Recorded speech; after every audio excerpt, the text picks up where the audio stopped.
Sure. I'm Melissa Levy, Executive Director of PAWS. Would you mind talking about the development of PAWS as an organization? What was it like when it first began? What was your part in it? Sure. Yeah. PAWS began as a very small effort from within the Animal Control Shelter in Philadelphia, which is the public shelter. It takes in 30,000 dogs and cats every year.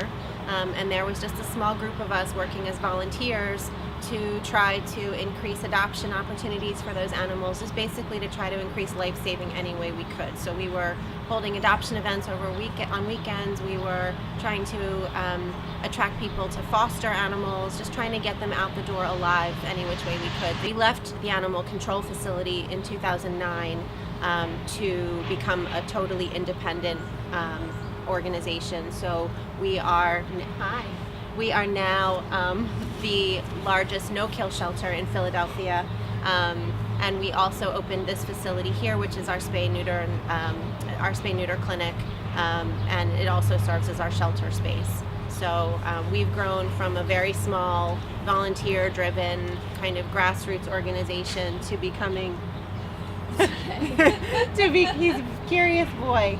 To becoming the largest no-kill shelter in Philadelphia. We have a staff of almost 30 people, hundreds, thousands of volunteers at certain times, and working to save lives every day. Can you see the drool all over my pants? It doesn't matter to me, but probably won't show very well on camera. Yeah, he's drooling all over the place. Yeah, that's all right. That's what dogs do, right, Bubba? Right? Can you sit down? Frick, sit down. Come on. Sit. Good boy. That's better. Do you want to lay down? Do you want to lay? You want to lay down? No? Nope. All right. Wait. Look at me.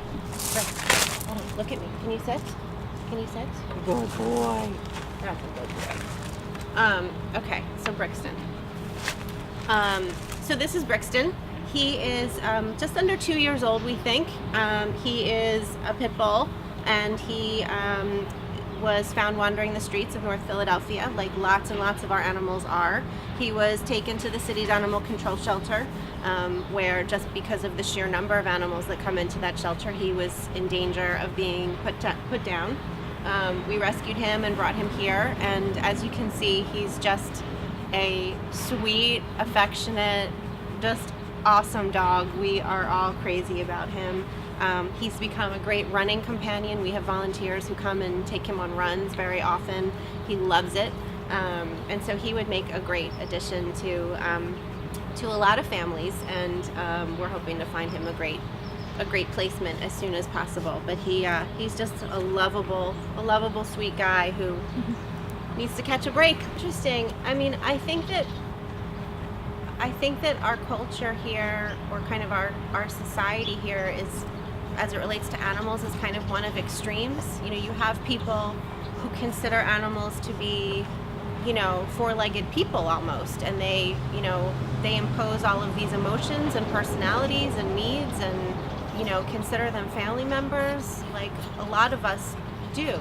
They're precious, and they're to be treated with gentleness and with affection, and they're considered part of the family. And I think there are lots of other people who just view animals as somewhat disposable, not as creatures that deserve to live inside and to receive love, and that don't feel emotions. And I'm not sure what kind of how that gets perpetuated, but I think there's a lot of both in this country. And so I think a lot of our work on the side of people who cherish them and want to protect them is to at least give the people who don't necessarily value them as much, or think that they deserve as buddy tearing this ball apart. I don't want to take it away from you, Bubba. I think it's part of the challenge in the number of animals that pour into shelters is not just, we're never going to adopt our way out of that problem. The way to the way to solve the problem is to provide spay neuter and education and access to services so that people who might not value those services as much and might not be willing to, spend as much as or may not be able to spend as much as others can spend, can still access the services and can still do right by the animals that are in their care, stop them from having so many unwanted litters, stop them from suffering from treatable diseases, give them a chance to keep them in their homes rather than dump them in shelters, etc. So I think, there's a way that those two kinds of mindsets need to come together so that we have fewer of these animals that end up in shelters in the first place.